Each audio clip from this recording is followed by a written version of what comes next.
Okay, so line 2, you're on the air. What the hell do you want? I'm sorry. I wanted to share a dream with you. Well, no dreams tonight. I've got something really important to do. Get off my line. Sorry. Yeah, all right. Bye. Don't let it happen again. Is that what you mean? That was cruel. If you're out there listening, I'm sorry. I can't be mean. Not really. I mean, I could be, but what would be the point? We've got something really special for you. Father Michael L. Maginot was born in Gary, Indiana, in 1957. He's a couple of years, decade or so younger than I am. He went to Rome for theology and gained an STL degree in biblical theology in 1984. Father Mike was ordained a priest on July 2nd of 1983. He would then be later sent back to Rome to gain a JCL degree in canon law at the Pontifical Gregorian University in 2000. When he returned, he would be assigned to St. Stephen Martyr Parish as administrator, with duties also at the tribunal in the Diocese of Gary. For 3 years, he was in charge of the tribunal as judicial vicar for the diocese, then became pastor of the parish. In 2012, he was given permission by the bishop to be an exorcist for the Ammons family. I'm having trouble with mouth tonight. The Ammons family, I believe that is correct, in Gary, Indiana, whose case eventually would receive worldwide notoriety. It was a really serious exorcism. So, in a moment, coming up is Father Maginot. And I really think that this is one that you're going to sort of want to, take a moment and take a deep breath and get ready for. Thank you.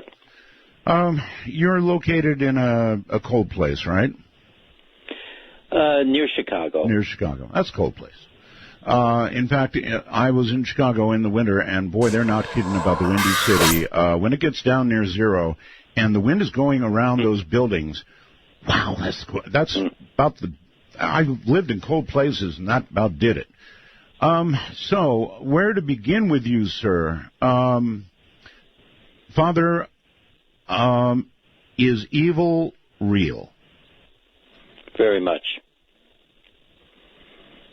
Okay, a lot of people doubt that, in fact, a lot of people doubt a lot of things, but especially evil, both good and evil. In fact, a lot of people doubt both. I once interviewed over many months a man named Father Malachi Martin. Have you ever heard the name? Yes. Okay.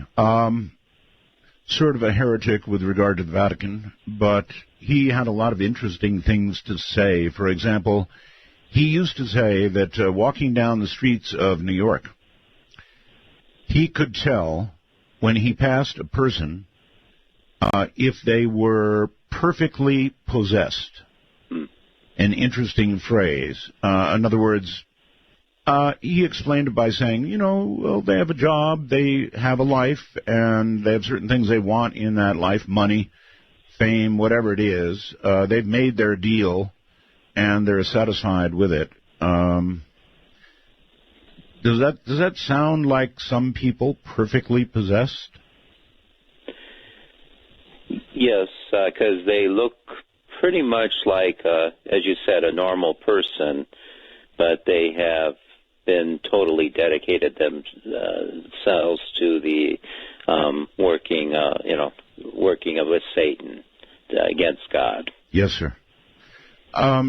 Is it possible that a person in a quiet moment, perhaps a moment of, despair or greed or something, would sit down and in their own mind, we have this classic movie definition of the devil trotting in with horns and a contract that you have to sign, but you really could make your pact with the devil quietly, silently, and all by yourself, right?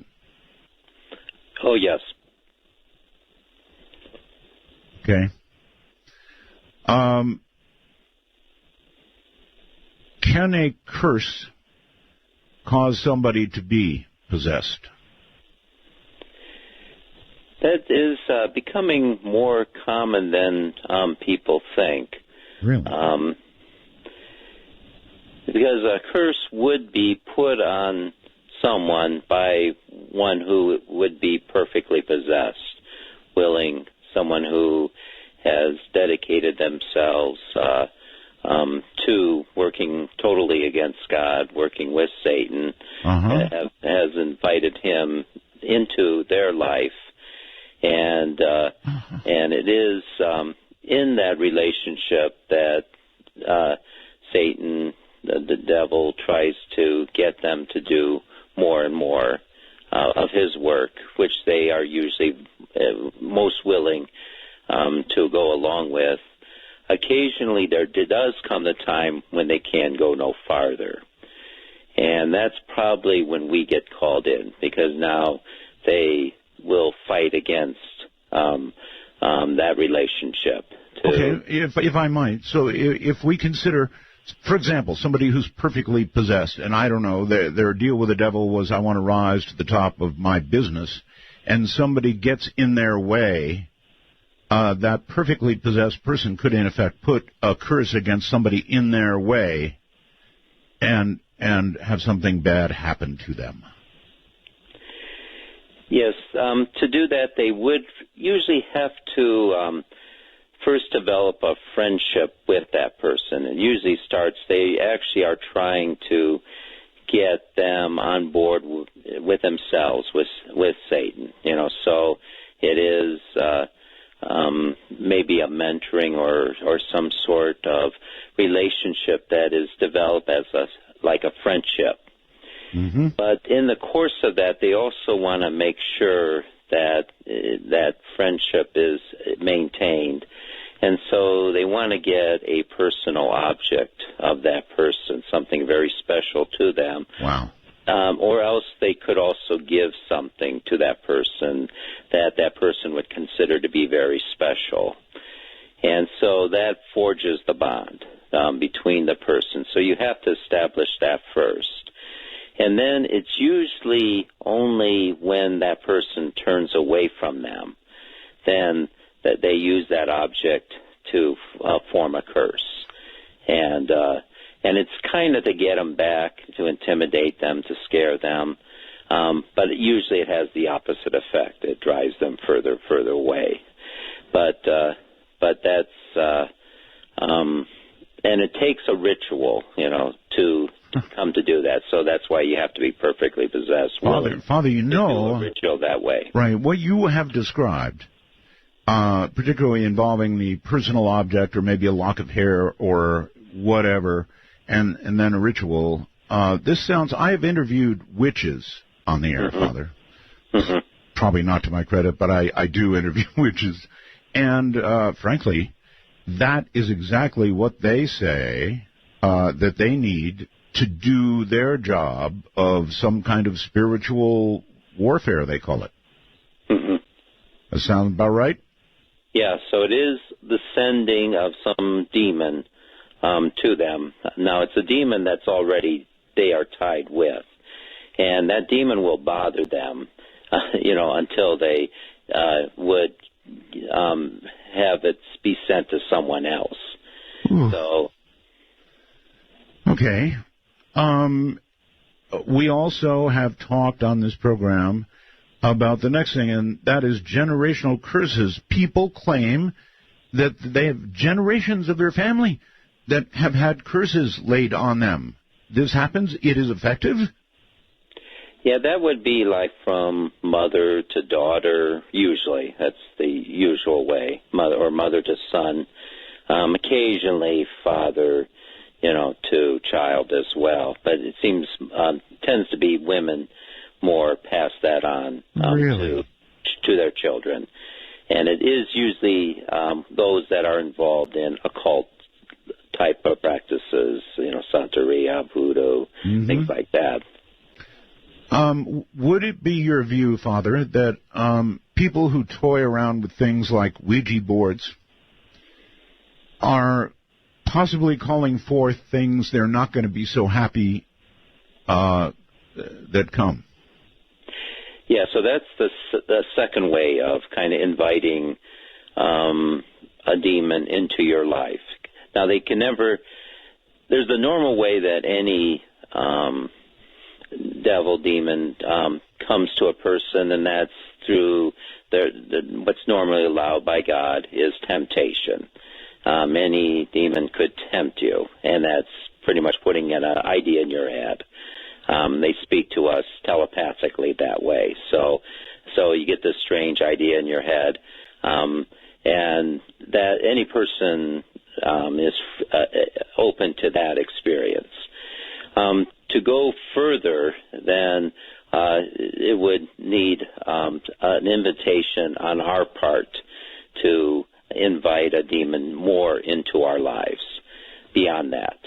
And so Ouija boards, tarot cards, palm reading, fortune telling, those kind of occult practices, seances, they are ways to open up our lives to having a demon to have further control in it. Now, a lot of times curiosity is the first thing that kind of gets people to go into that, and probably the best thing to happen to a person would be they get scared of that and never touch it again. Right. But the demon working that doesn't really want that experience. They want to intrigue us and entice us and, encourage us to go further and further with them. But it does have, that's kind of the risk they take. When they kind of see something happening, either the person will get scared and stop it or get intrigued and get more involved in it. And so that's where it starts to begin. We open the door to them in our lives. But once you open that door, we lose control on when we could tell them to leave, because now they kind of have taken control. We have given them that opportunity. And so when we don't want them anymore, they're going to fight that. And that's, again, when we kind of get called, is because they want us to get more and more involved in their business, their life. And when we don't want it, we want to break it, then they're going to go from kind of a friendship type of thing to an attack and turn on us, to intimidate us, so they'll go from enticement to fear. Right. Father, have you ever, how long have you been a priest now? How many years? 32 years. 32 years. In that time, have you ever had weak moments in your own faith, or have you felt your faith challenged? That's a hard question. You can say, I'd rather not answer that. Yeah. There are always challenges, but I don't think anything that was really... I guess probably the biggest time would have been when I did leave the seminary. There was... I had a girlfriend, and so I left the seminary my sophomore year in college, and so I had to deal with that. And but I did come, and ended up seeing that I was called to be a priest, and came back. But that was a difficult time. Boy, that must have been rough. Indeed, very rough. And it was sort of an impertinent question.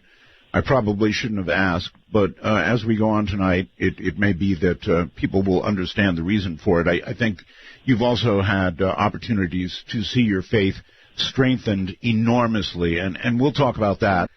And the reason I asked him about his faith was, without going into the details of the exorcism yet, we'll get to that, it just seems to me that coming face-to-face with whatever it is you came to face with, the devil or a demon, that would be actually a faith-affirming moment. Would that be right, Father? Oh, yes, Definitely, because dealing with a demon, they have an intelligence that is far superior to ours and very manipulative, and so we do have to have it based on a faith in God, who is more powerful, or else we would come to think that without that what we are facing is the most powerful thing we ever seen. Yes. But knowing that God is more powerful, it is that protection that enables us to carry out that. I mean, if anybody ever doubted God, certainly coming face to face with the demon or with the devil, that would do the trick, it seems to me. Anyway, before we move on, Father, today something awful happened again up in Oregon at a community college, and a guy went in with a rifle of some kind and shot apparently 9 dead, maybe 20 wounded. And our president came on and talked to the nation about it, and you could see that our president was very dejected, and it is, I completely understand, it is so mystifying to me and so many others when this sort of thing happens, and again, and again, and again, and again, and it's almost like something, I mean, there was a quote on social media, Father, that said the guy said something like, "It's the only way I'll ever get in the news." Yeah. And so the other thing Father Malachi Martin said is that possession is up hundreds of percent in New York City and nationwide, he thought, as well. And, you know, I'm not sure where else we go for an explanation. I'm not the gun lobby, but, Father, it's not the guns. It's people's decisions to use them that's going on here. It's mental health. Or maybe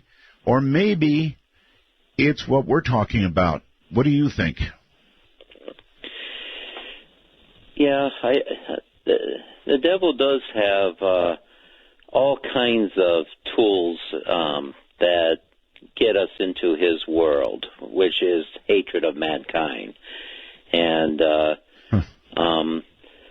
in my particular case, an exorcism, which is a ritual, pretty much only works against evils that were ritualized in. You know, as we were talking about curses and Ouija boards and yes, what you called and things like that. That's right. But he also has many other tools that are more, say, normal.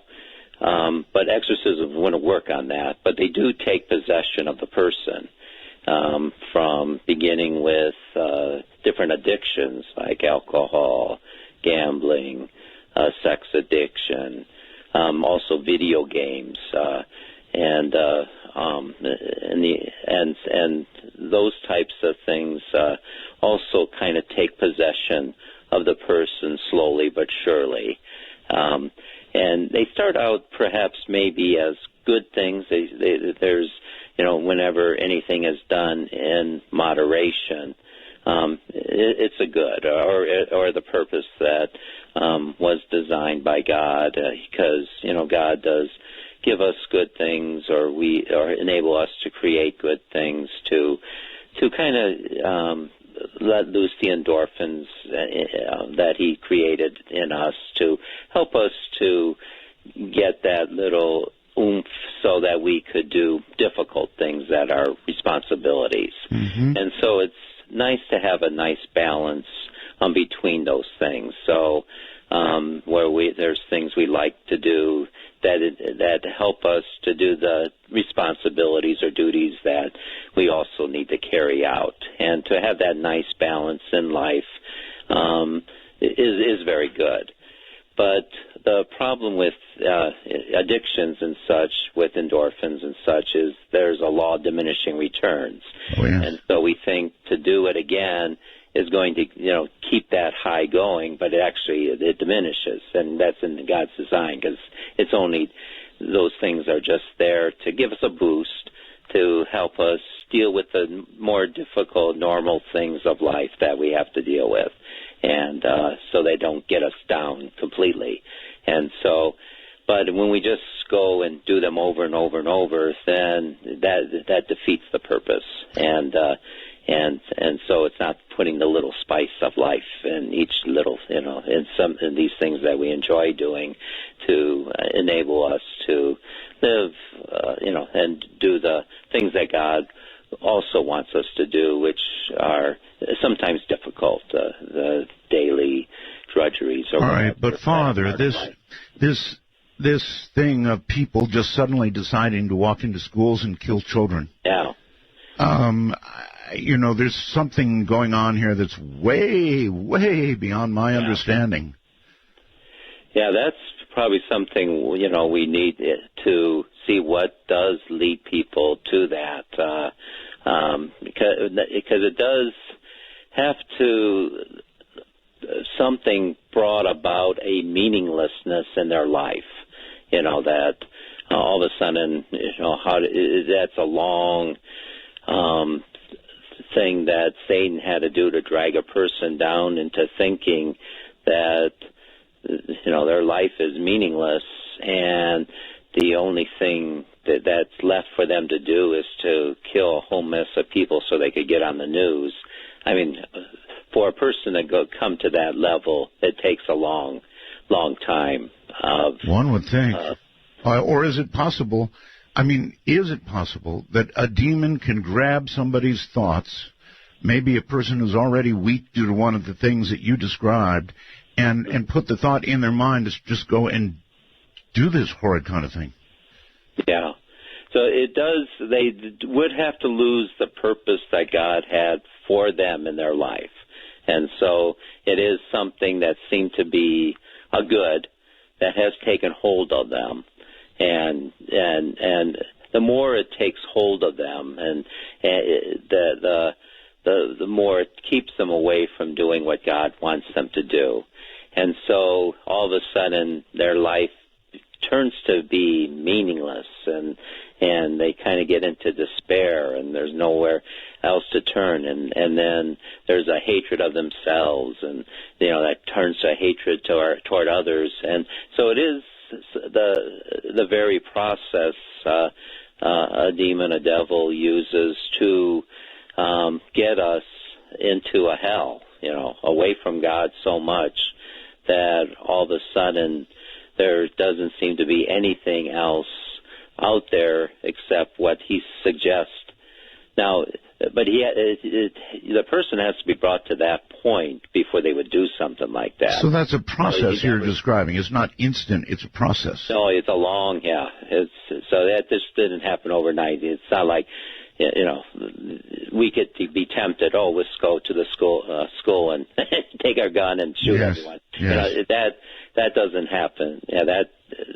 For a person to get to that point, the devil has been working on them a long time, slowly taking possession. Now, we always have free will, and we're always free to come to get away from that. But there does come to see this cycling darkness that, as we get involved in something over and over and over to the point that we're no longer doing what God created us to do, and we're, and it seems this dark, hopeless thing that we finally come to the point where the devil wanted us to do this type of thing. And so I think we do need to see when a person is cycling down, there's my point. Get them out of that. Yeah, why doesn't somebody see this cycling? Either parents or friends or fellow students, or my gosh, somebody has got to be seeing this go on. If you say it's a process, the long process you talk about, I don't know. There's no answers that make any sense to me. To what end, Father, do demons possess the living? In other words, what is the point to the demon? Why are they jealous? Do they want to have physical bodies, or feel they have physical bodies, or what? Why? It probably goes all the way back to the very beginning, because a demon is a fallen angel, and in the very beginning, the book of Genesis doesn't really speak about the creation of angels, but we kind of have a hint of it in the first verse, that in the beginning, when God created heaven and the earth, there was this formless void. There was this chaos. And it's before the visible universe was created with the light. And so there was the creation of the invisible universe of the spirits created in God's image and likeness, but they didn't really have anything to do. So it's kind of chaotic. They're free will, but they're kind of just bumping into, have nothing to do, kind of bumping into each other. So it's kind of a chaotic mess. And so God now will create the visible universe. And so he created light, and the first person who carried out the light is Lucifer, who means light bearer. And so he was the highest, the first creature given a job to take care of the light, to bear it. And then God gave other commands, and then then all the angels, the whole invisible creation now became involved in the visible creation, and we're involved in all kinds of things. You're saying at the beginning now, let me get this straight, at the beginning Lucifer was the keeper of light. Yeah, so Lucifer was the highest of the angels. So he carried out the very first task of God, the very first order command. So God said, let there be light, and there was light. So God created the light, and Lucifer bore that light, carried it. Lucifer doesn't have that light anymore, though, right? No. Now, he considered himself to be, he knew he was the greatest. He was the first asked by God, and so he had that idea that he's the greatest. Then when God created, and then there was now everything went from good to very good with the creation of man in his image and likeness. He then, when God rested, and creation was complete. He then gave Lucifer the second command, and he wanted him to now take care of man, to be his guardian angel, to be the guardian angel of Adam. Really? Now, that was very insulting to him, because he felt he was the greatest of creatures, and man was kind of the, even though he was created in God's image and likeness, and there was also one thing that Lucifer's a little bit jealous of, too, was that man was given the command to be fruitful and multiply. He could reproduce like all the other living things of God's creation can reproduce. An angel can't, so that they can't reproduce. So contrary to what many people think, the devil, Lucifer, cannot reproduce or do anything with a human woman. Now, actually, in Genesis, there was a suggestion that there was this that created the flood. Was that actually Lucifer? Before I get into that, let me just kind of complete the thought. Go ahead. Because he felt that man, which was a lesser creature than himself, should serve him, instead of what God was asking him to serve man. So he had an idea that of a master-slave relationship is the proper order for creation. Mm-hmm. Well, God, as a father, had the idea that his order is that the greater serves the lesser. So it's a father, son, parent, child, yes, a mother taking care of a baby type of a relationship. Mm-hmm. And so it was these two mentalities that now came in conflict. Now, when Lucifer refused to do that, he was now going to show God who's boss, and he was going to, not do what God wanted, but what he was going to enslave man. And so he was going to turn man away from God, away from his command, and have him do his bidding. And so, and when he came to actually lower himself, so he went from being the highest creature to now lowering himself to kind of crawling on the earth and embracing the earth and taking over the earth, so to speak. But that was and eating its dust and all this kind of stuff. So he lowered and he ceased to be that angel of light and now became a serpent, now became crawling on the ground. But it was, again, so that mankind would also lose what God designed for it and come to join him in the same way. And so that would begin the great battle, and so it went from a relationship of love to one of domination, and so and that would be mankind would kind of give into that. Then once Lucifer, Satan saw that he no longer had his high position, and he was jealous, became jealous and hateful of man, because now man seemed to be able to do something he couldn't do, which was reproduce. And so now he had to come up with a way to try to reproduce using man, cooperation. And so it seemed like he formed what is known as the Nephilim, which is a race of giants that made mankind so evil. And it's kind of in ancient times, medieval times, there would be demons that were known as incubus and incubi and succubi. Right. So the incubus is one who would attack a female, and a succubi is one who would attack a male.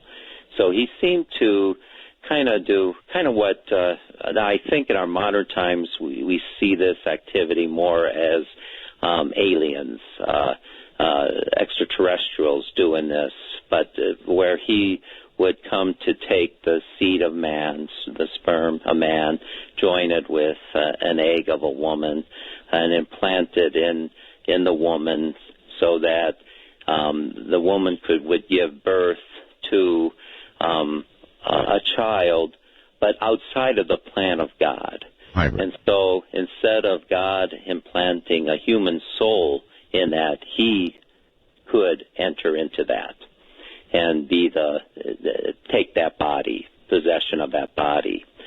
And so there came to be that race of giants, these demonized human beings that started to grow up, which corrupted the world so bad that God had to destroy it and start again from scratch with Noah and such. All right. And I guess it'll bother me until the day I die, but John Lear said, Art, when you die, you're going to see the light, and there's going to be darkness, and you're going to have a choice to make. And he said, don't go to the light, it's a trick. That's bothered me ever since I heard it, Father.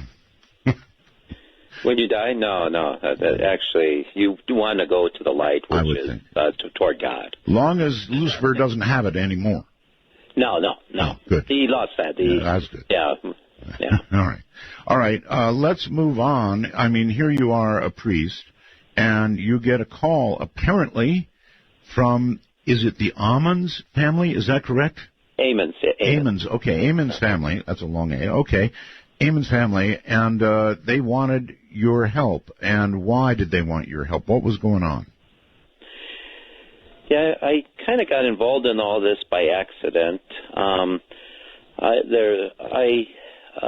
cover for the Catholic priest chaplain who works in the two Methodist hospitals in our area, one in Gary, one in Maryville, next door.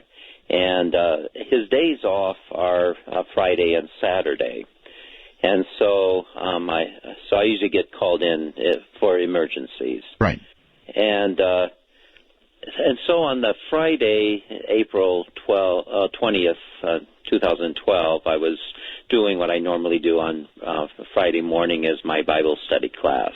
Mm-hmm. And I got the call from the Methodist Hospital in Gary from the chaplain who asked me to come over to do an exorcism. And I said, why's that?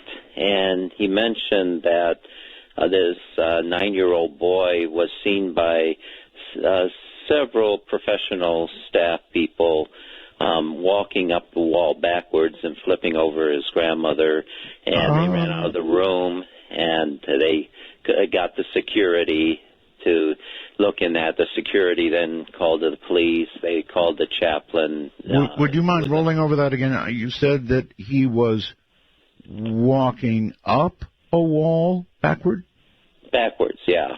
So the way it happened, it was the Child Protective Services were noticing that the children, the 3 children, were missing school a lot, and sometimes when they were at school, they would have things like bloody noses, bloody gums, and different things. And so there was a lot of suspicion that something wasn't right at home. Right. And so they kind of got involved and asked, and it was the mother and grandmother were kind of watching over the children. Sure. And so they took them to their doctor to have them examine the children.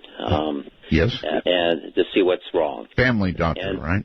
The family doctor. Yeah. Mm-hmm. And so in that doctor's office, it first of all started with what would happen is this demon would jump from one child to the other.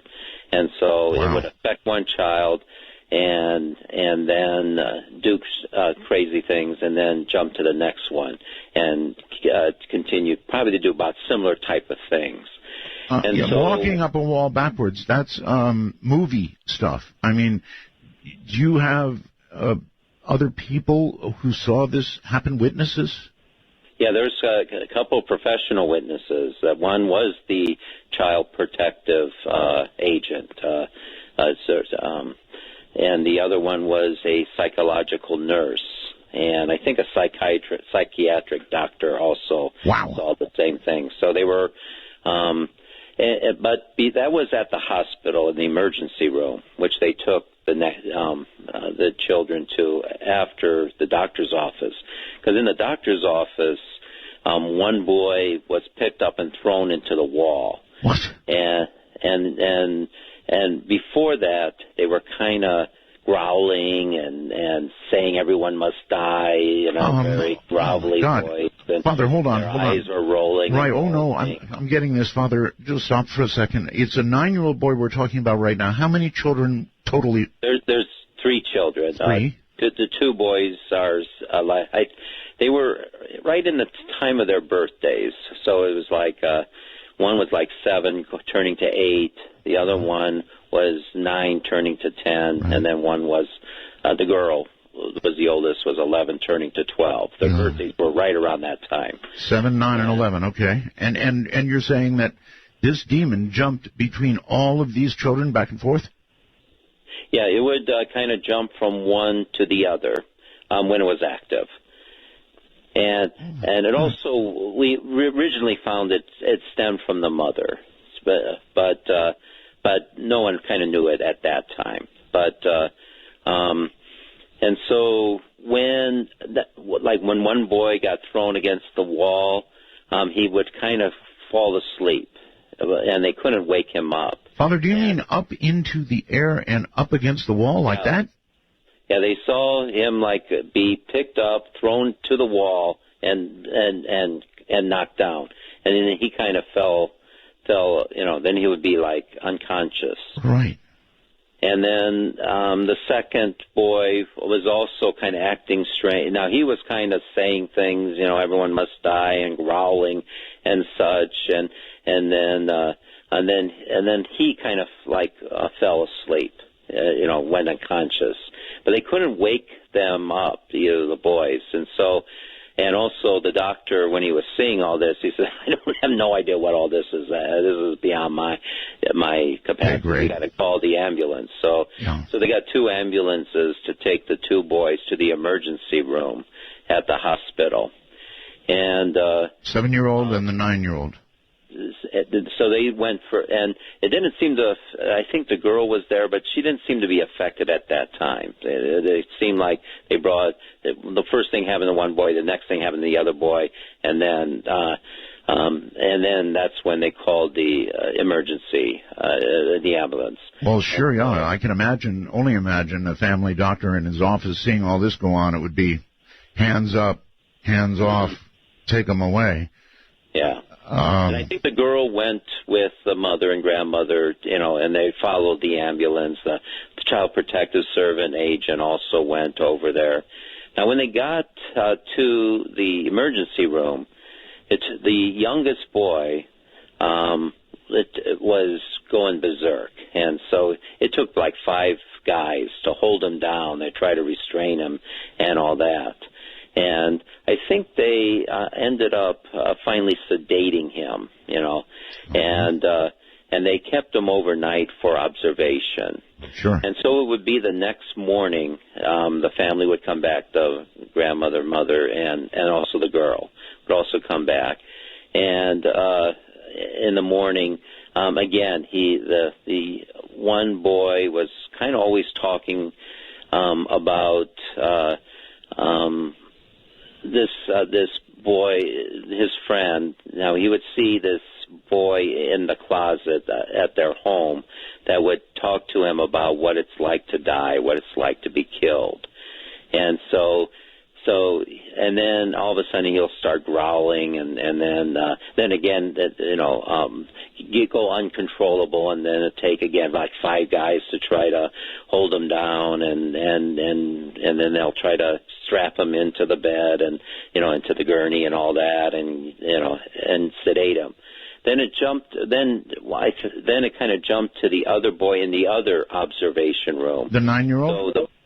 So the 7-year-old was with the mother, and then it jumped into the other boy in the other room. This is the 9-year-old, and he was with his grandmother, and now he started acting strange. Now this is so that you had staff in these 2 rooms, okay? Sure. So and all of a sudden, when the 9-year-old started acting strange, he would start growling. He would start like hitting his grandmother with headbutting her in her stomach, and says it's now time to die, and then she would try to coax him back, calling his name, and she was holding on to his hands, and as she was trying to coax him back, calling his name, she was backing him up against the wall, and as he came up to the wall, he started to there's 2 ways that it's described, that he walked up the wall.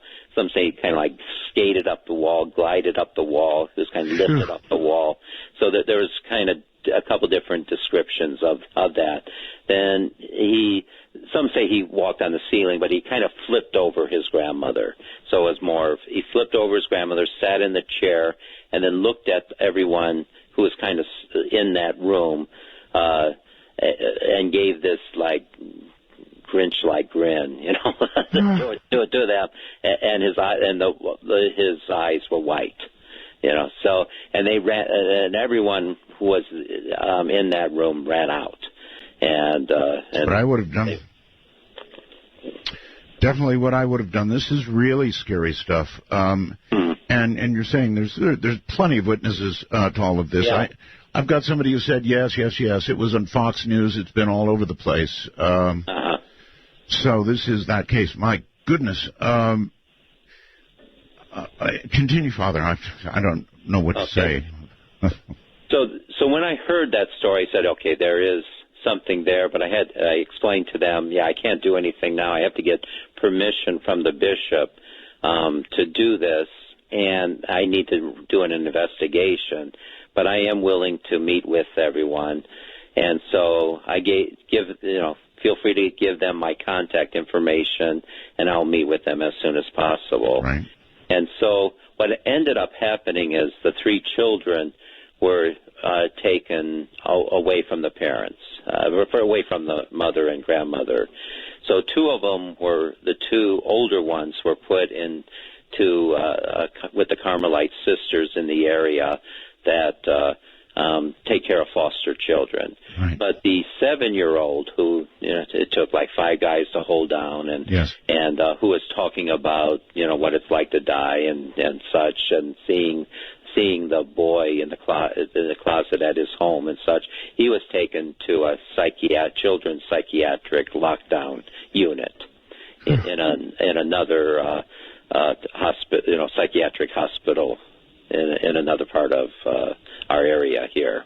So at this point, even after all of this and all of these witnesses, you're still not involved in the sense of doing an exorcism. I mean, you would think that when any medical person saw any of what you just described, they would, that's not in any of the books I read when I was becoming a nurse or a doctor. No way.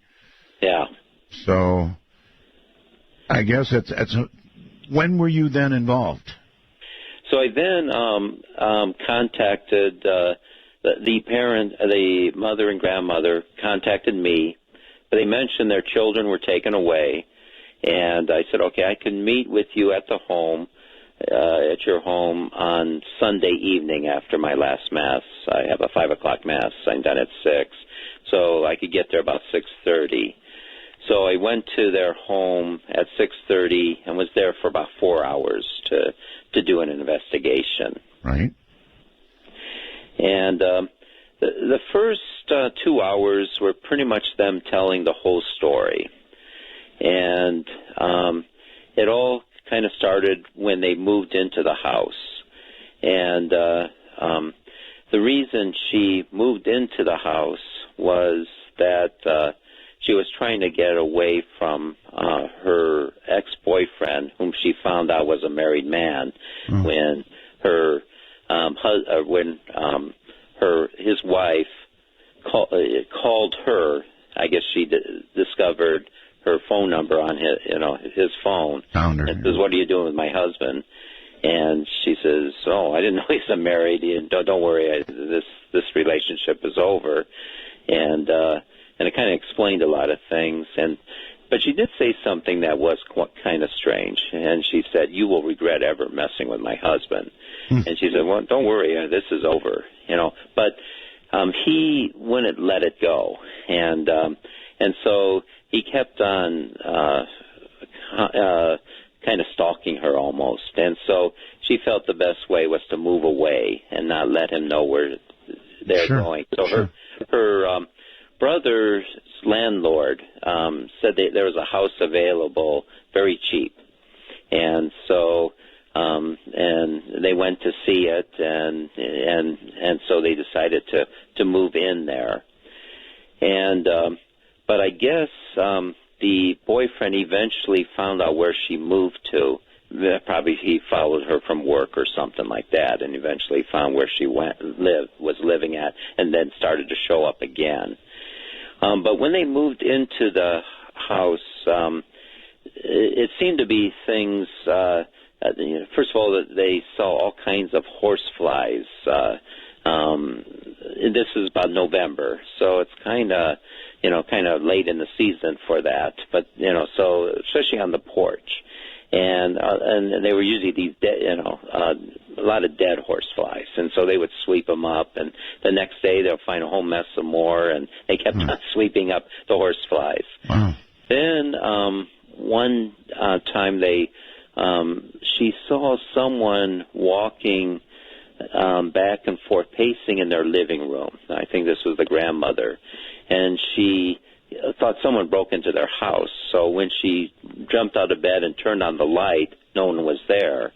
But when they looked on the ground, on the floor, there was muddy footprints. Wow. And they seemed to come up from the basement area.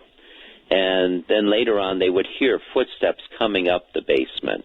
And so the way they kind of dealt with that was to put a lock on the the door from the kitchen to the basement. And then all of a sudden they would hear steps coming up the steps and then pounding on the door. Oh, good Lord. And when they would go and open it, they would see no one. And then other times they would hear dogs barking out there, and then they would open up that door but not see anything. Father, especially with regard to somebody coming up the steps to the locked door from the basement and pounding on the door, and then nobody being there. No offense, but how does anybody stay in a house with that kind of action going on? I just, you know, you see it in movies, and you're sitting here screaming, "Get the heck out of that house!" And of course, they never do. And I guess they had a good deal on this house, and they didn't have a lot of money, so no choice. Yeah, they were kind of trapped. So that's usually the one thing that keeps people from moving out. They have, you know, they sign a lease and things, and so they would be liable to pay the whole thing, and so they really didn't have anywhere else to go, and so it was kind of livable in the early part. It seemed to escalate through the winter time.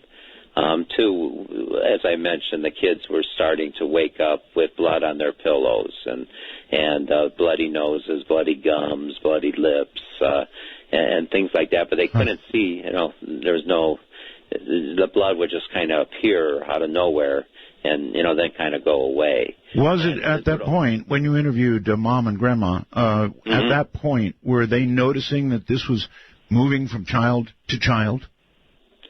Yeah, it was. They didn't see it like be jumping, but it would like affect one child one day, then another one another day, and another one another day, and such. So it was never was it two at the same time. So they didn't kind of see that later. They would see something happening to the one child, but it would affect all three. And it wouldn't be till they kind of saw later that. You know, never was two things happening to two of them at the same time. I see. All right. You had a pretty good, long, substantial interview with Mom and Grandma. I guess Mom was Latoya Ammons. Is that correct? Yes, Latoya. Yes. Latoya. Okay. What did you come away with from that interview? What did you make of her? Yeah, actually, because I was always trying to figure out, when you're doing this, you're trying to figure out what's the source of this, what brought this in. Right. And now we're trying to do this without the kids there, you know, because they're so. Of course, yes. And she didn't know quite, you know. So I'm asking, what do you think? You know, did they get involved in, you know, kind of, did they play a game, you know, Ouija board, video game, you know? Right. We're trying to, and they pretty much, we couldn't come up with anything like that. Latoya then was mentioning that she also started to have kidney ailments and went to the doctor 3 times, like in January, with 3 different kidney ailments. And then one time, the only time the grandmother seemed to be affected was one time she was washing clothes in the basement, and all of a sudden something choked her, and she had to get out of the basement. But that was the only time she was ever attacked. But she did mention one time she saw all kinds of sand in the basement strewn over the floor, and so she had to sweep it up, and it was like 2 buckets worth of sand that she had to sweep up from the basement and throw it outside. And then everything seemed to escalate with the last time the boyfriend came over to the house. Now, they would never she didn't want anything to do with the boyfriend, would always tell her, go back to your wife, this is over with and such. And he would keep on showing up, and, you know, and they would try to keep, just tell him, to go. But the last time he came to the house, he wanted to give the boys $5 each. but he didn't give anything to the girl. And I kind of found that strange, and I asked, why was that? And I think Latoya was at work when that happened, and Rosa, the grandmother, was calling her and says, he's here, and says, get rid of him, and he says he wants to give the boys something. What does he want to give them? $5 each, and he said, okay, that's okay. And but I asked, why did he give something to the boys and nothing to the girl? And so Rosa said that he said that the boys needed this incentive to be good, but the girl didn't. But it just struck me there's something bizarre in all that. And so 3 days later is when kind of everything escalated in the house. And it was a family gathering. Their whole family was at the house. And all of a sudden, the girl gets, they're all sitting in the living room and such, and the girl gets pulled off the couch, and she's landed on the floor. And everyone looks at her and says, what are you doing? She says, someone pulled me off the couch. And then she started, my stomach's hurting and such. She was feeling sick, and then they would kind of take her to her room, and they were kind of trying to take care of her, and she's feeling nauseous. They would see her stomach kind of bulging, and such, and her legs kind of bulging and all that. And then Rosa went to the kitchen to get a washcloth so she could put on her head. And all of a sudden, behind her, in their living room, they had a freezer, and because there wasn't room in the kitchen. And all of a sudden, one of the boys got thrown into the freezer. And she turned around, and everyone heard this big boom, and said, "What happened to you?" And said, "Someone threw me into the freezer." And then he started to get sick. Now, wait a minute. Father, this is a freezer that is closed, right? This is like a refrigerator freezer. So it's but it's in the living room because they didn't have room in their kitchen for it. So it opened and he went flying. It's a closed freezer, but he got thrown like at the doctor's office. He got thrown up against it, and everyone just heard the boom and turned around and saw him. They thought he ran into it. He said, "No, someone threw me into the freezer."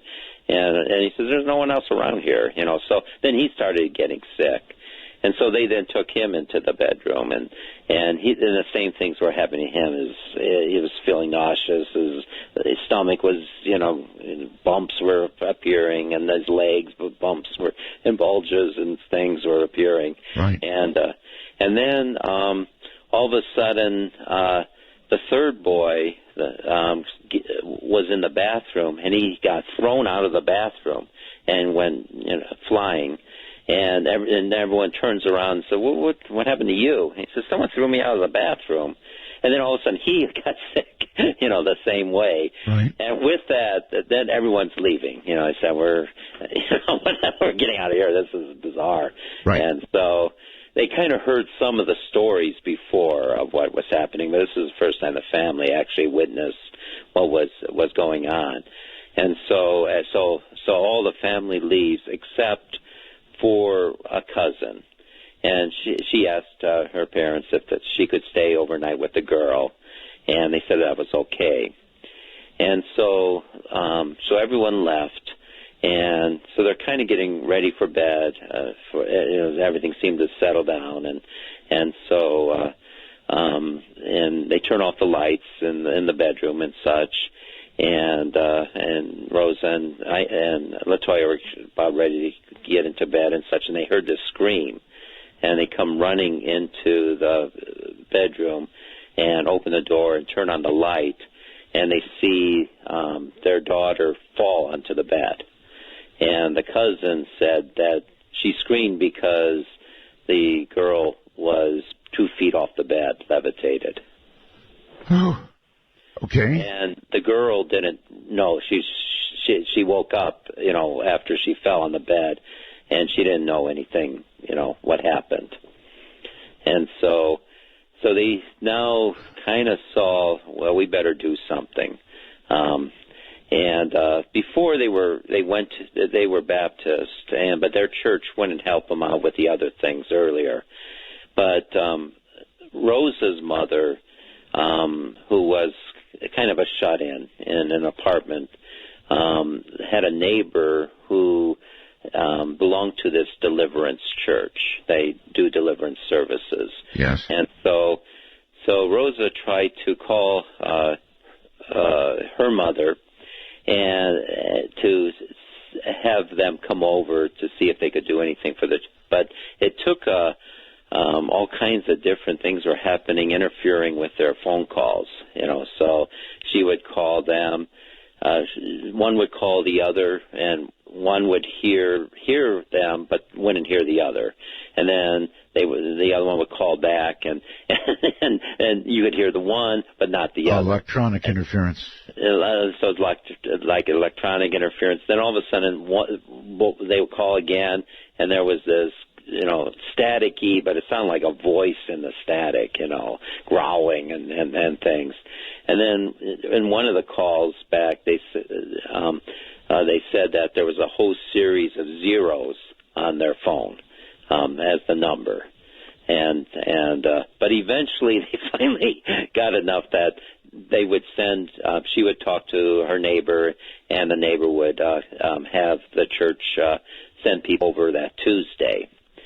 And so... all right, Father, hold it there. It's a natural break point, I guess, or maybe not natural. How do you break this story at all? You mentioned that they contacted the church they were familiar with, right? They tried first with them, but they didn't deal with anything like that. So they ended up contacting the church of Rosa's mother, Latoya's grandmother, right. Who was and they came over on that Tuesday, and so it was like a team from the church, which included someone who's kind of sensitive to spirits. Right. And she went in, and she was drawn immediately into the basement. And when she went down into the basement, she came running out and saying, I mean, your house is full of demons, And so what do you want us to do? And she said, I can't stay here. And so they suggested various things for her to try to do. Right. And so, like, take oil and put crosses on all the entries, on the doorways and on the windows, to kind of use bleach or ammonia or something to wash down the walls in the basement, to set up like an altar and they get some sage incense and kind of have that go, burn down there, and sprinkle salt all through the basement. So they did kind of all these different things. And then they would also invite them to bring the children to the church. And I think Wednesday, they had a special service on Wednesday and then later on Sunday. And so when they went next day to the Wednesday services, the children were kind of giving them all kinds of difficulties on going there. And so it would seem like things were all right in the house, but once they got outside, one kid would go, they'd be running all over the place, want to get into the car, and once they would get, one in the car, then they had to kind of the other one would run all over the place, and so they finally got all three into the car. And then one would start like banging their head on the window, another one would bang their head, maybe on the headrest, and just do all kind. Then it would go to the other one who kind of roll their head around and such. So they're trying to. Demons mostly don't like to go to church. Yes, so it's giving all kinds of trouble. Mm-hmm. And then when they finally got into the church, it seemed like one would have to go to the bathroom, and then that one would come back, and the other one would go to the bathroom, and then come back, and then the other one would go to the bathroom, and they were just kind of just being very, very, like herding cats type of thing, right? And all over, they were just. So it was very difficult. So they were trying to, and I think eventually the kids would just kind of fall asleep one by one, and then they would kind of wake them up, and I think they tried.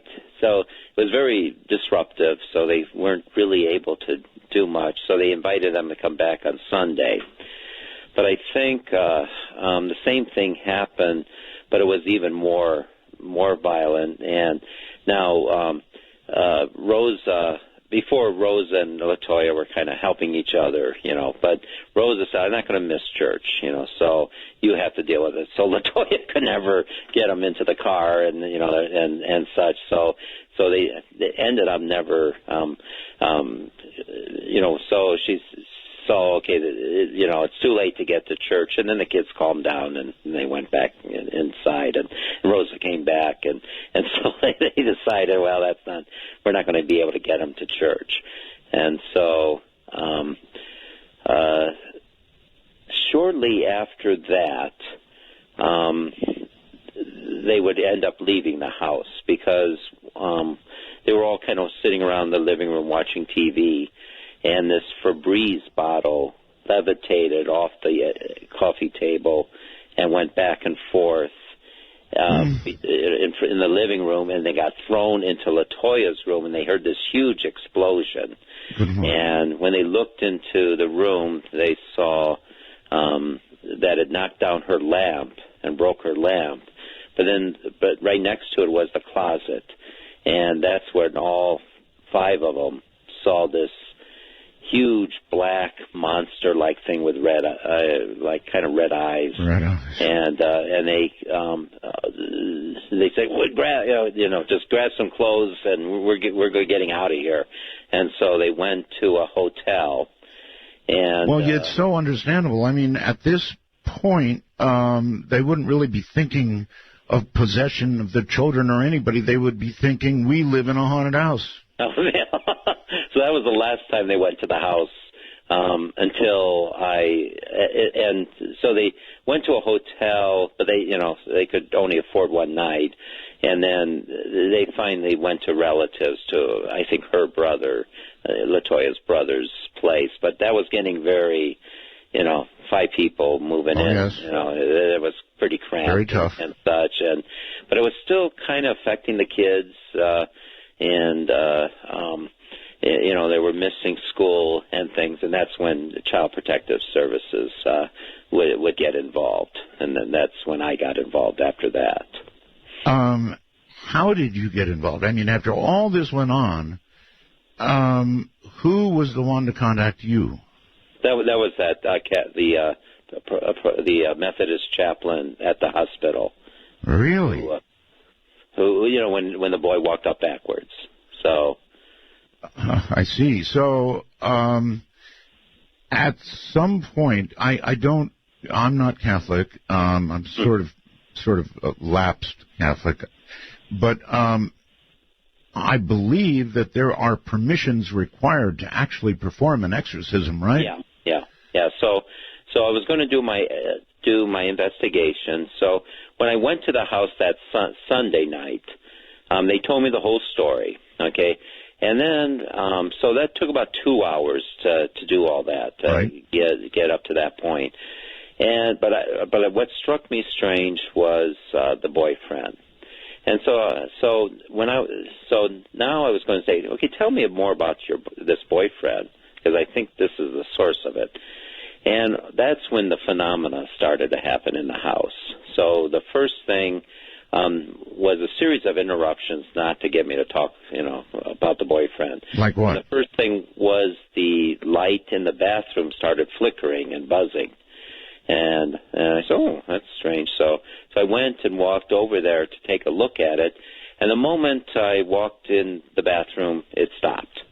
And so I went and sat down again and got my pen and everything. And, okay, tell me about the boyfriend. And again, immediately, the light in the bathroom started flickering and buzzing. So second time I went, and the moment I got to the entrance of the bathroom, it stopped. And so I walked back, and I mentioned to them, I guess it's scared of me. And immediately it started buzzing and flickering. And so I went, and this time it would let me look at it. It was buzzing and flickering. And then I went and got my crucifix, which I brought with me. Right. And then I went to put it even on top of the light. And it still continued. So it's being defiant. So showing me it wasn't scared. But it did show, okay, this is not a normal electric problem. This is responding. And so I wrote all that down, and I said, okay, we'll ignore all that. Let's get back to the boyfriend. And then Rosa started pointing to the kitchen. Yes. And the rod, they had Venetian blinds on all the windows, and so the rod that you twist to open up the blinds was swaying back and forth. And so, and so I was kind of looking this, and so I went to take a closer look at it to see what could be causing it. And what was interesting was that there were the three cords that you used to open the blinds, vertically. Right. It had like three tags at the end of it. And all of a sudden the furnace kicks on, and there was a vent underneath it. And then all those things are fluttering, greatly, but they weren't fluttering. And then the furnace kicks off, and then they go back to being calm. But still, there was no change in the movement of the stick rod moving back and forth. And then I saw from one Venetian blind to the next, and through the living room. They were kind of almost like swaying, in time with each other. It seemed like they were coordinated. And to the next one. Then I went to the bedroom of Rosa, and hers was also swaying. And then I went into LaToya's bedroom to see if that was also happening to her blinds. But I didn't even bother to look at them. Right down the middle of her blinds, something was dripping. And so I said, well, what's this? I don't remember seeing this before. Because when I first came to the house, I blessed it, with holy water and such. So I went to every room and such. So I don't remember seeing, this liquid dripping down the blinds. Yes. And she said that when the church asked her to put oil on all their on the windows. And she made a huge sign of the cross on both blinds. Now, there was only one vertical thing, but the horizontal portion of that cross wasn't showing. And so I felt it, and it was oily, so, and she said at times, even though that was done like 6 weeks before, she said it dry. She put it on for one time, and then and that was the only time. But at times, it would dry up. But at other times, it would kind of, liquefy. That's yeah. So that would have been dried up long since. Long time, yeah. So it was. So I felt it was, liquefying, certainly. And I go, so I made a note of all that. And then I said, okay, let's get back to the boyfriend. And then Rosa points down to around here, around where LaToya was sitting. And all of a sudden it looked like wet footprints were all around her. And I go, I don't remember seeing that. This is right out of a horror movie. It really is. Yeah. And so I went to see if there were, if they were just paint, then they were wet. So I felt it. It was wet. I could smear it.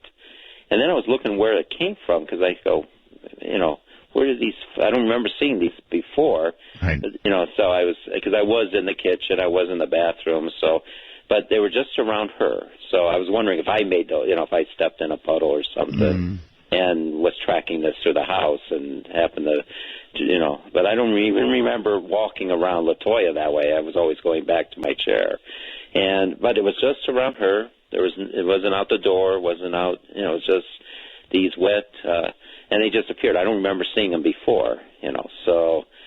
So I then made a note of that, and then all of a sudden she said she's shivering. She's real cold, and so she went in her bedroom to get a blanket, and she put it around her, and says, "Okay, let's talk about the boyfriend." Then all of a sudden she throws off the blanket, so she's burning up, and wow. and then all of a sudden she said, "Oh, I have a headache," and then at that point I said, "Do you mind if I put my crucifix on your forehead?" And she said, "Okay." And so I put it on her forehead, and she began convulsing. And I took it off immediately, and she stopped convulsing. And I said, "Oh, I think you're possessed. You have an aversion to holy objects." And she kind of sheepishly... When you say convulsed... yeah. It's like she went through like a seizure. She's just shaking.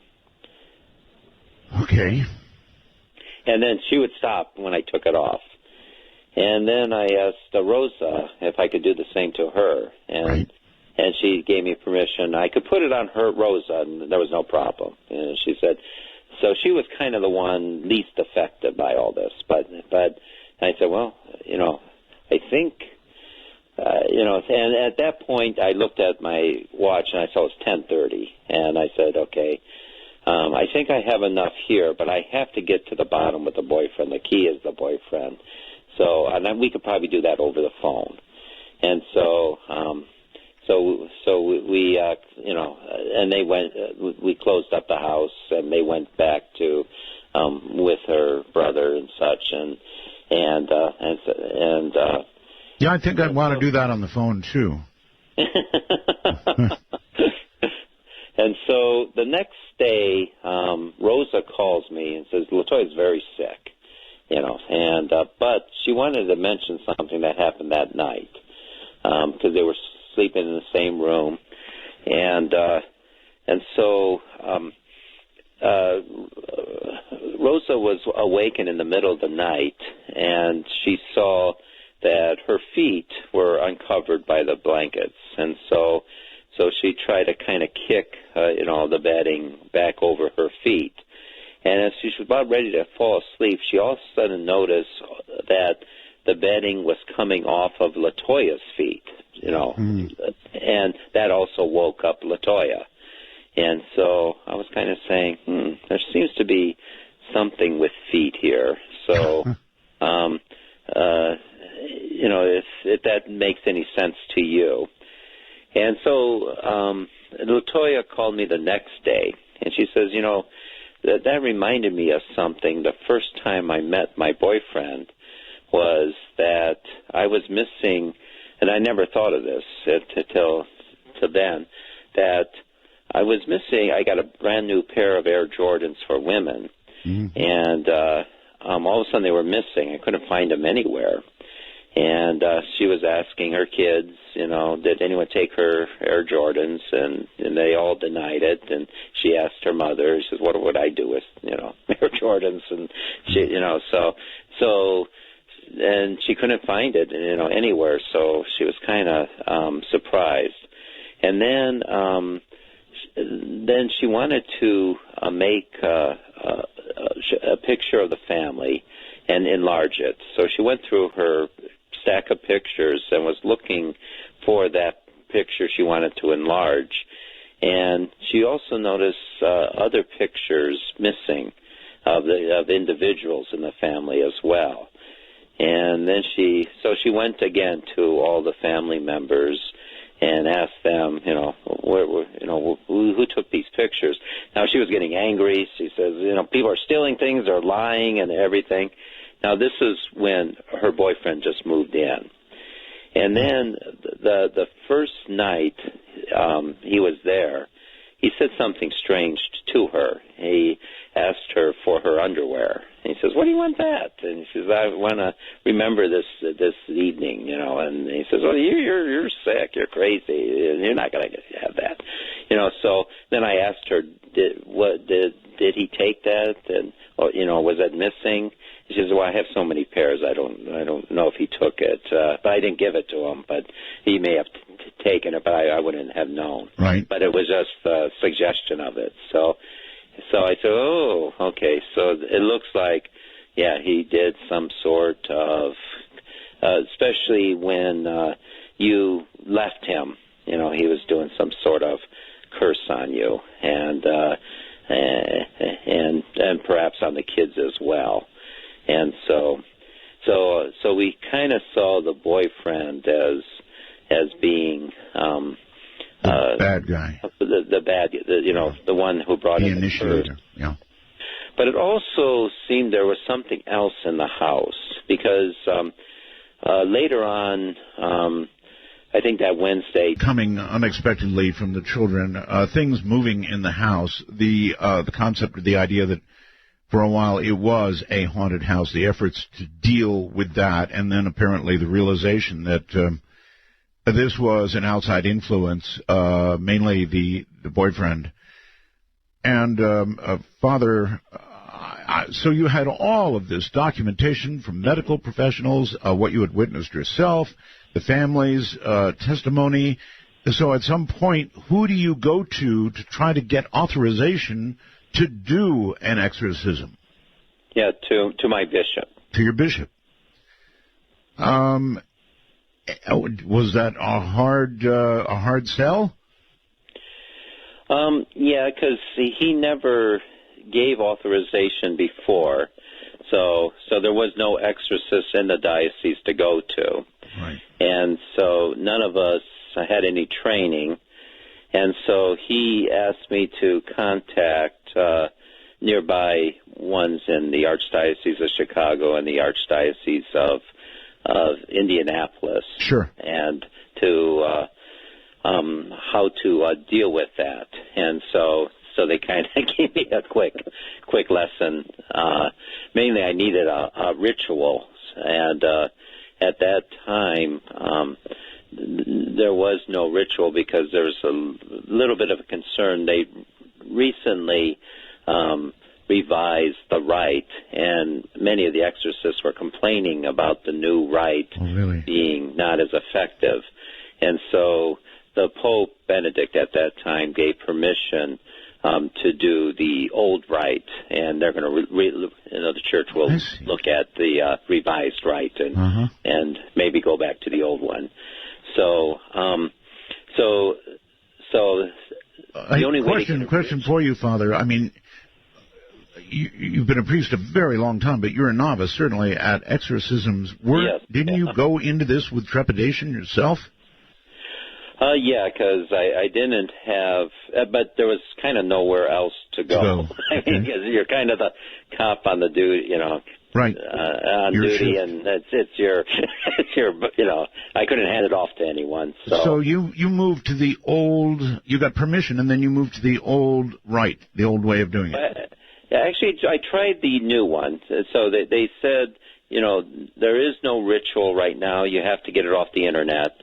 And because no one's printing anything until they settle how we're going to do this. I see. So I would do the new rite in English for the first two exorcisms, but I found the most effective one was the old rite in Latin, and that was the last one, which actually took care.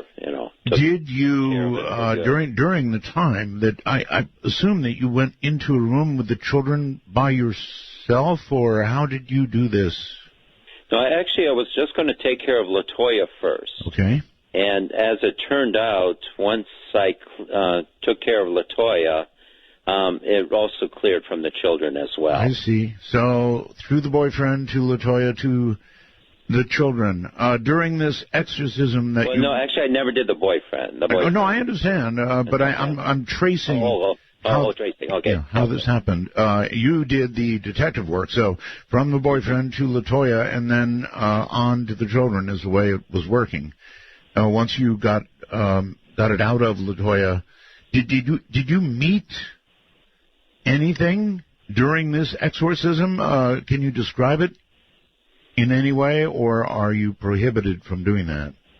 Some things I'm prohibited, but The first exorcism, first of all, what the exorcists from Indy and Chicago recommended is that I do a minor exorcism first, which is basically the rite without the bishop's permission.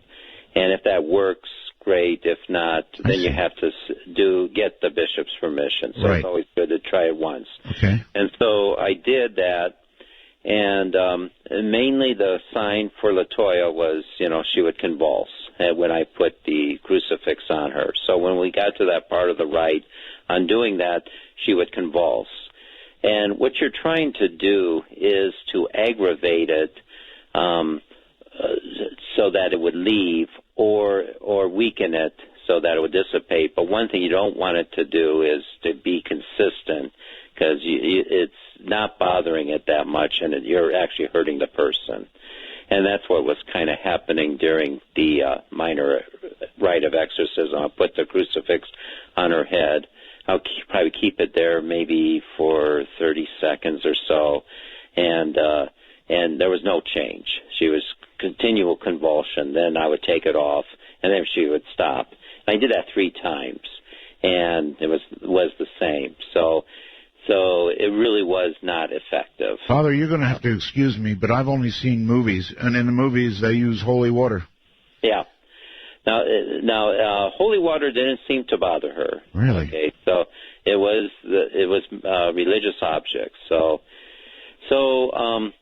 But there's all kinds of things. So that was basically the only thing that was bothering her. So we would go through the whole rite. Now you only go through the rite once when you're doing a minor exorcism. So that was the only reaction. And so I mentioned that to the bishop, and so he did give me permission. And so we set up for the first. Now that one was done in the house. And so we're going to do the major exorcism in the church, my church. Oh. And so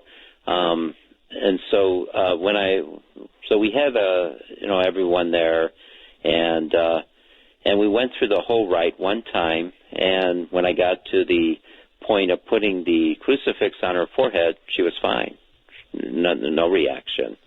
Wow. And so it was like gone. So you were not harmed in any way during any of this? No, it was kind of surprising. Now she could, so we thought, oh, that was simple. Yes. I think everyone else that was there was kind of, well, that's, that was easy. So they were really expecting a lot. And then, so she could wear, so we gave her a crucifix. She could put it on before she couldn't stand anything religious on her. Right. And one of my assistants gave her what's known as a Benedictine rosary, which is Benedictine metals like a rosary. Uh-huh. And so it's a big, huge rosary here. And so she took that, and she got in her car and drove away. And he said, well, so we were kind of walking across the parking lot thinking, wow, that was easy. Yes. And then all of a sudden we see something shiny on the ground, on the parking lot asphalt. And it was a couple pieces of the rosary, that Benedictine rosary, and then we saw another piece of it and another piece. So it's like wow. 200 shreds. So it's like 5, 6 different pieces. And so we picked them all up, made sure we had the whole thing. Yes. And the person that was going to, that gave it to her was going to put it back together. And so we kind of said, I don't think this is over. And so LaToya called the next day, and she wanted to know where that big rosary was. She put it in her purse and drove away. And then when she got home, she looked in the purse, and she couldn't find it. And she looked all over her car, and she didn't know. And I said, yeah, it ended up all over the parking lot. Where over the parking lot where you left, but it was torn to pieces, and we're putting it back together. And so I asked her, this is not over, and since nothing really happened, we're going to have a little bit of a problem, because if we do this again, it's going to be kind of ineffective. We need to get the name of that demon. Yes, sir. And and and she remembered, oh, yeah, this may be helpful. She said that when her church wouldn't help her, she decided to go online to find out how to get rid of demons. Yes. But she didn't have a computer, so she went to her friend's computer, and so she looked up a website, and it gave a whole list of demons. And she looked at one that described exactly what was happening to her children. And when she went to look at the name, the computer went off. And so she had to turn it back on, right, and then get back on the website, on the internet, back onto the website, find the web page. And again, she went down and looked for the description. And when she went to look at the name again, the second time it went out. Now, this time her friend says, "You're not putting your demons in my computer. It's time to go home." And then that friend had like a headache for 2 weeks and wouldn't speak to her at all. It had nothing to do with her. And I said, "Oh, okay. So maybe what we could do is, give me the name of that website. What I could do is print it up, the list, and then you point out the name, and right, then it won't be able to mess it up." There you go. And so we set up for the following Friday to do the next exorcism, number 2, and so I didn't want to have that list around too long, but Friday was very busy for me, so we were going to do the exorcism in the afternoon, but I was busy all the way till then, and Thursday's my day off, and so.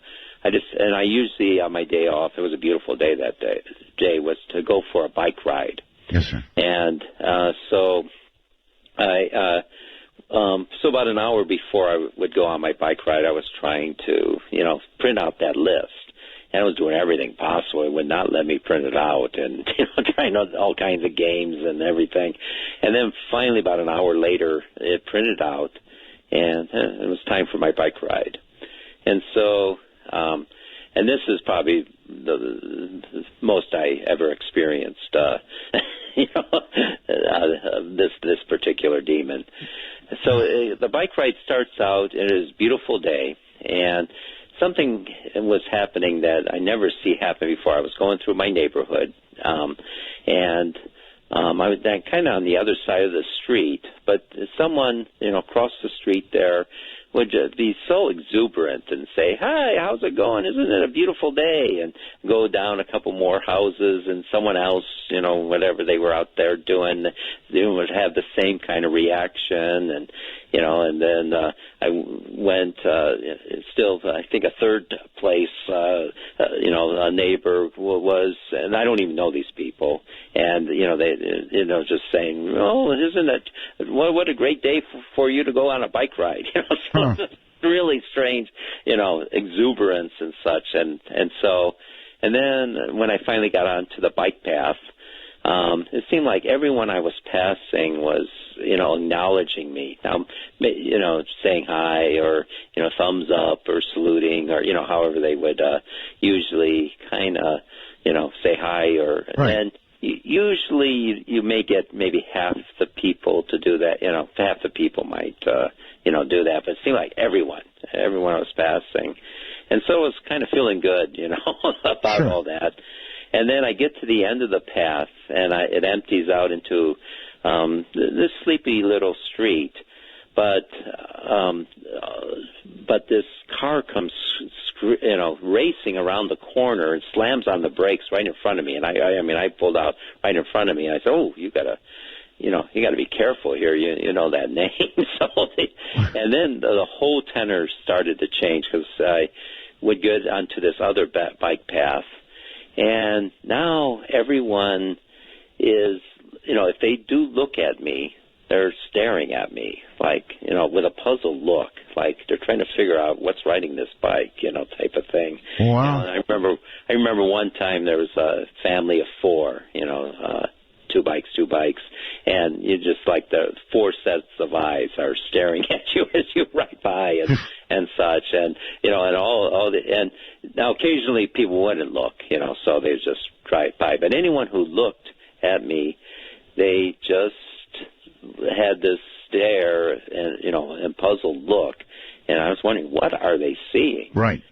So it was really freaking me out, and no one said hi. I mean, it was all, if either ignored me or you stared at me. Okay, but this all changed when this car screeched and just barely missed you. Yeah. And so I get to the end of the path and then turn around and then go through the gate, and all of a sudden I'm thrown to the side of the path. I'm knocked down. And I go, what was that? Right off the bike? Yeah, I was thrown right off the bike, And then I see my bicycle seat with it's like 45 degrees off. And I said, oh, it's a loose seat. Yes. But then I went to turn it. I couldn't turn it. That's pretty solid. And in fact, I had to, go to the gate and pound on it to get it so I could ride it. So it was, super tight. So it wasn't that, but something had the force to move that bicycle seat 45 degrees off and knock me down. And then now, and I know one thing was, you can't be intimidated by these things. If it gets you to stop doing it, then, doing what you're doing, because I was kind of thinking maybe I should, At this point, you had the name of this demon that you were going to use in the exorcism, right? Exorcism, yeah. And you're lucky you weren't killed. Yeah, so that's what I was thinking. So, but I said, well, okay. I mean, I'm sure it would have wanted me to, spill out onto the pavement and be scraped up and everything. Yes. So I felt was protected. I did, it was a close call, but I was all right. But then I go about a mile, and there's a series of S-curves, and there's this guy, he's zooming, I mean, he's like all dressed up like Lance Armstrong. He's just focused, looking at the ground. He's pedaling as fast as he could through these series of curves, but he's right in my lane, coming straight toward me, not looking where he's going. And, and I was thinking to myself, do I get out of his way? But I didn't want to, get into a dance with him, and so I was about ready to jump off the bike, and he looks up and then gets out of the way. I go, oh man, that was almost a head-on collision. I mean, on a bike. I mean, wow. So, and then I go another mile, and we come to, there's these two mothers towing their babies in these little bike trailers. And so they go through the gate and line up on the street there, and then the other one comes through. But they take up that whole area, and it's the only place where, there's a ditch on either side. So I don't go to that one. I couldn't get in between them. If I go to the other side, and there's maybe about a foot or so to get around them as they're waiting for this car, but I'm kind of shaking and such, and I just got thrown, off the side. I'm kind of praying, please don't throw me into their babies and such, silently, and the car passes, and then I do go around them, and then I hear them say, I'm sorry, because there was another bike coming across the street, but I think he had to stop right in the middle of the street so that one of them could get out of the way so he could get by. And so, but I was, thinking, okay, at least I didn't, that didn't happen. Yes. And so I go about another mile or two, and there's this mother with her little boy, maybe like 3 years old. He's pulling a plastic wagon behind him. They're in the other lane, and so I'm about ready to pass them. And all of a sudden, the boy decides to dart out in front of me. But luckily, the mother just as quickly grabs him and to not go, because if she didn't do that and he just would dart, I mean, I wouldn't go in front of him, but I would have to go behind him and hit his wagon and send him flying, or, send me flying and everything else. At some point in all of this, Father, aren't you beginning to realize This is way not normal. Yeah. I mean, something's after. No, this was. I had 20 bullets, and I know I can't stop it, because if it knows I will stop at this point, it has the upper hand. It knows what will get me to stop, and so I have to keep on plugging along. Yes. And so. And then we come to, there's this bike tunnel under a very busy street, and it's kind of a narrow bike tunnel. And there's it was the last day of school, and so there was either a set of kindergarten kids, they're small kids, or there's also a nursery kind of school, kiddie corner on the other side.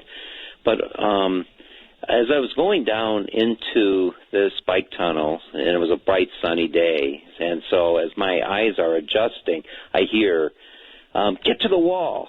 And all of a sudden I see about 15 kids. Luckily, they all go to the one wall, and I could, get into the other lane and go past them all. And then I'm also hoping that another bike's not zooming down on the other side, and luckily there wasn't. So you were headed straight for those kids. Yeah. So luckily, and if the kids didn't, if they all went, some went one way, some went the other way, some froze. I mean, it would have been disastrous. I mean, right. I mean, really, I don't think I could, couldn't have avoided them. Mm-hmm. Well, yeah. So it would just something, and also if a bike was coming down the other side, I mean, we either would collide. I don't know. It would have really been tight mm-hmm. squeeze. So it was, and I got beyond that, and I was thinking, man, was that dangerous? Why would you? But luckily, the kids did obey their teacher and knew where to go and everything. And I go, boy, was that, and I go, man, luckily that was the last thing, because I don't remember anything. I mean, even seeing another person after that. But it was. I mean, it was. That was plenty. I was sweating bullets. It was. That's an incredible story. Okay, so you've got the name of this demon, and you've still got your life in your hands, barely. So there's one more exorcism coming, I take it, and this would be the one. So this one I used the name. So before, so again, it was like nothing happened. Got to the, with the crucifix, nothing happened, and then I asked for its name, and nothing was said. Then I said, "Is your name such and such?" And then she began convulsing. Wow. And then once I had that, then I just kept on using that name over and over, and she got more and more, the convulsions got bigger and bigger, and then eventually they kind of lessened, and she fell asleep. And so that took care of that one. That one. Have there been others since? Yeah, so we kind of knew, we took care of the, she never spoke, so we kind of knew, the kids would do these rhyming type of things. And so there was a speaking demon with the kids, also the levitating one or the throwing one, so we knew that one was still kind of there. And so, and since we had no other name, well, we did have another name. She kind of pointed it out. All right, now you're confusing me a little. You exorcised the demon in her, right? In mom. But even that done, you're saying the children still experienced. Yeah, so the children were still experiencing, these things in there where they were at in the foster care and such. Even there, so we knew and she didn't manifest those, and so we decided to go to the Latin exorcism and the old rite. Let's just try that, and so when we did that one. This was on the child. This was, on the child or children? No, they were still locked up. They were still, away from her. Yes. So we're going to see if we wanted to get, them all out of her, so that, and then see if, then work on the children once we had access to them. And so the next plan was to do it in Latin, the old rite. Okay, again, you're talking about Latoya? With Latoya, yeah. So when you got one demon out, you did that by name, the name you had retrieved, right? And and so that demon, that one was out. That one was out, yeah. But that wasn't the only one. So there seemed to be so she felt there was 6 of them in her, but but we were kind of trying to identify them by personality, look at like what the kids did. So one would seem to make them do rhymes, one would throw them around, one would now we're not sure if the throwing around is with the levitating, yes. So those didn't manifest yet, so we thought we had to at least deal with those. And so we would do the one in Latin.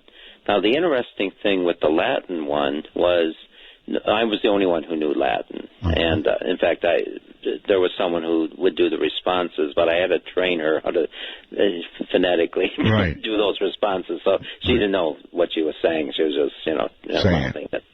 And so what was interesting is as long as you were praising God, it didn't bother this one. But when you started condemning it, then she would convulse again. And so, and it would know, and immediately when he went to praising God again, it would stop. Did you have a name that you were after this time, or not? No, I was just doing the Latin rite. It didn't give me a name, but it was reacting. So, and then, so it was going back and forth, and that happens 3 times. And so I decided just to do the condemnation part of the rite and just attack the demon because it just can't stand it. And so it got more and more violent, her convulsions, and then, like before, then it finally dissipated, and then she finally fell asleep. And then when that was happening, I saw that she was trying to speak something, say something. Her mouth was moving, but nothing was coming out. And she also mentioned she felt like, did she lift up? She felt something was trying to lift her up. I said, no, we didn't see her lift, but she's not, it's in a church, so it's hard to get the energy that they need to do that. And also she's a bigger woman, and, it's a little different with a child. And so we weren't sure if those left or not.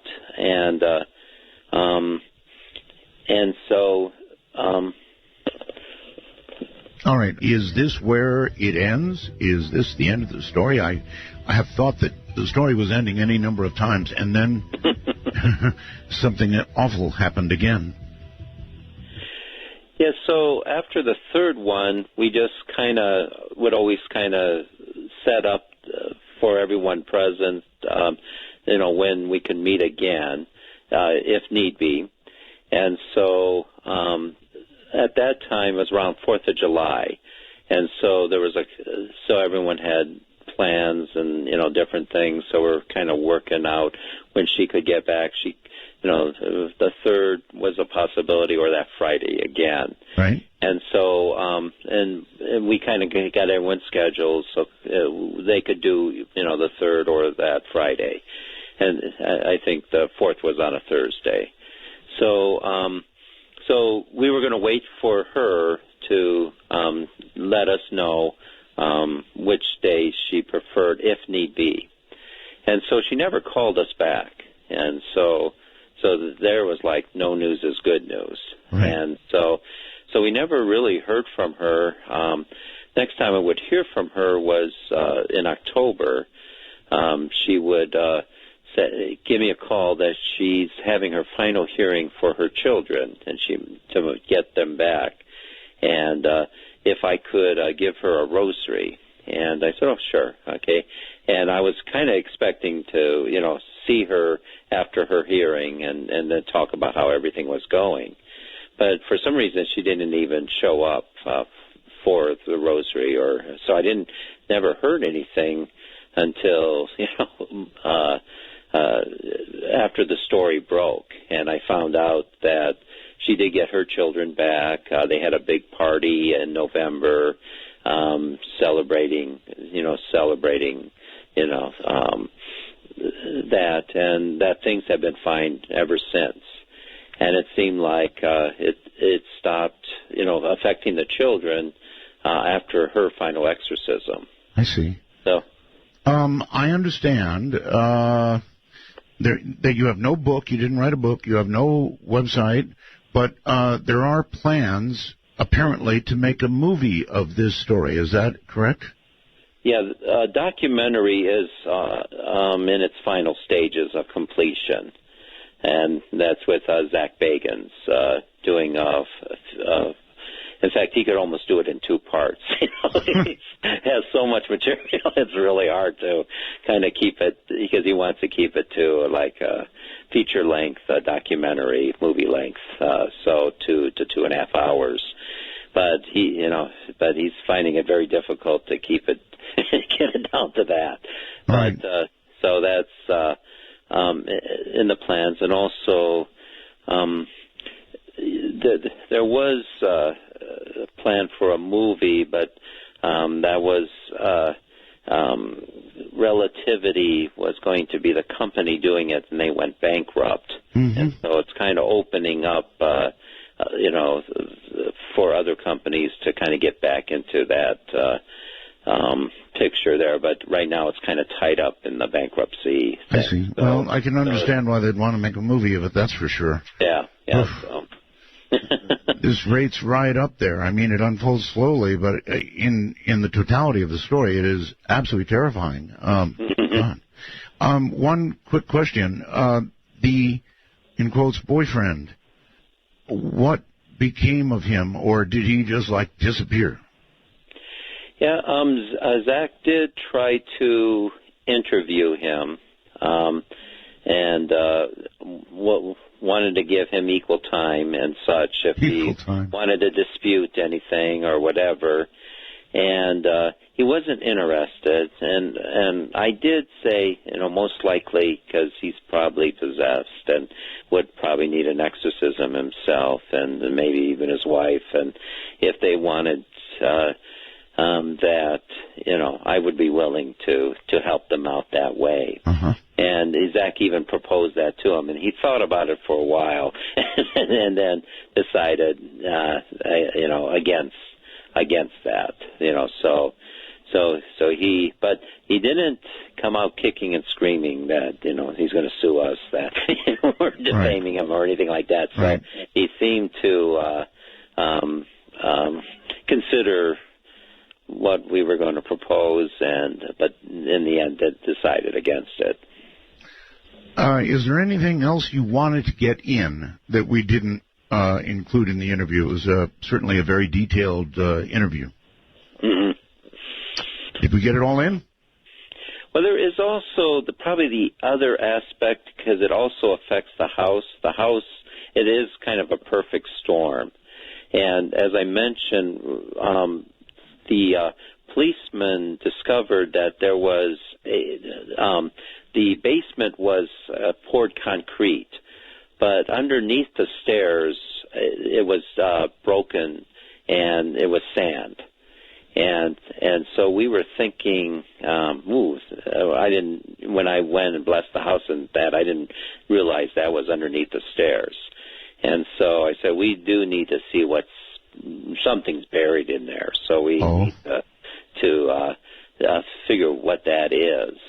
And there is mention, because the Ammons would also be seeing kind of, there was the guy coming up and down the stairs with even the footprints. There was also the boy, the youngest boy was always talking to this other boy in the closet that only he would see. Right, so did they dig? And so we first of all got a dog, and the dog didn't react to anything. So we then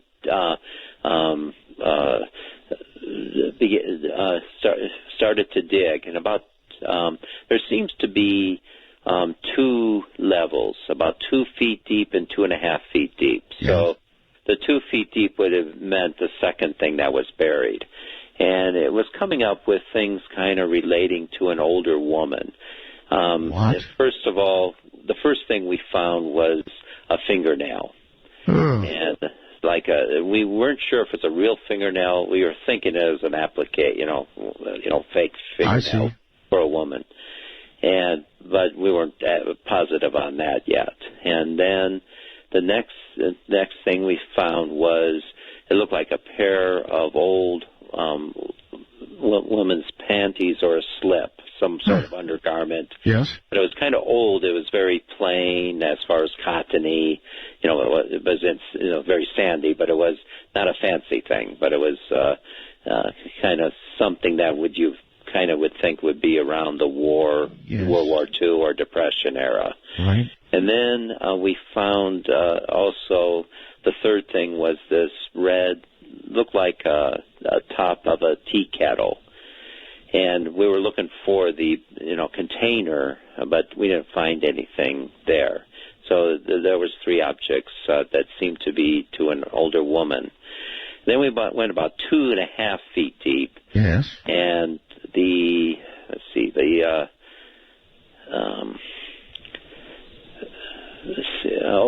then we found a pair of like boys' socks.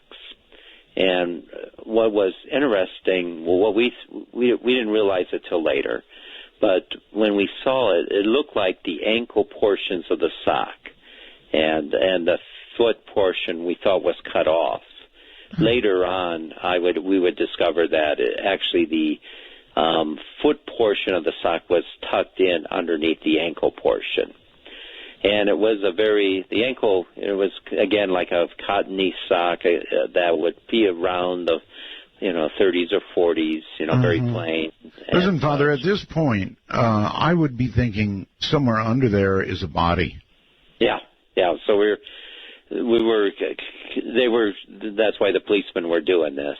I see. Then the next thing we found was this weight.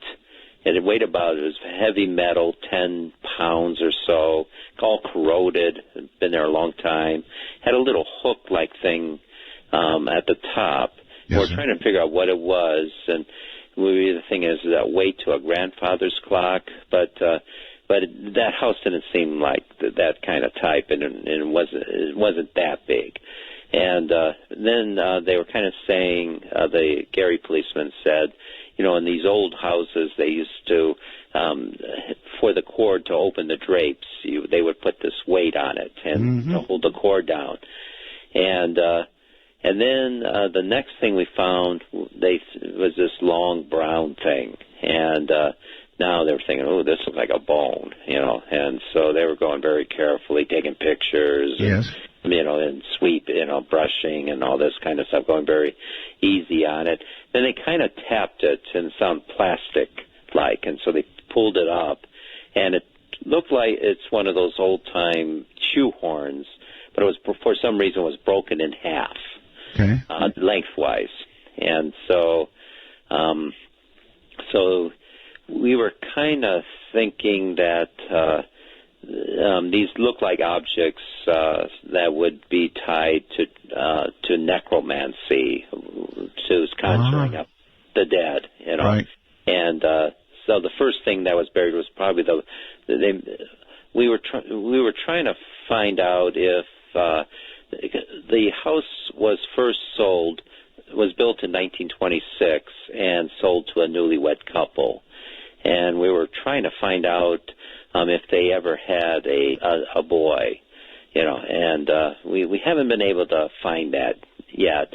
But we're maybe thinking if that's the boy that was appearing in the closet, that maybe he accidentally killed himself by, maybe twirling around that weight, and it conked him in the head or went off the wall and knocked him out, or wrapped around his neck or something like that and choked him. so that might have been the thing that killed him, and with his socks and the tied to the feet type of thing. So, and the other one could have been either the woman's mother, because the kids also, when they came off the bus one time and coming home from school, they saw this old lady in their backyard, and they came and they were walking back to her and going to ask her, "What are you doing in our backyard?" And when she turned around, she had red eyes. And so they ran into the house and got their mother and grandmother, and they came running out, and she wasn't there. And a second time they saw the woman in the backyard, and they came running into the house to try to get their mother to go out there, and again it was missing. So there seemed to be three human ghost-like figures tied to the house as well. So it's kind of a perfect storm. Does that house now stand alone? Is there somebody living in it now, or what's become of it? Zach Bagans bought the house, and it is interesting. He kind of boarded it up because it's very active, and in fact, he was doing some filming on it this past winter, and one of the cameramen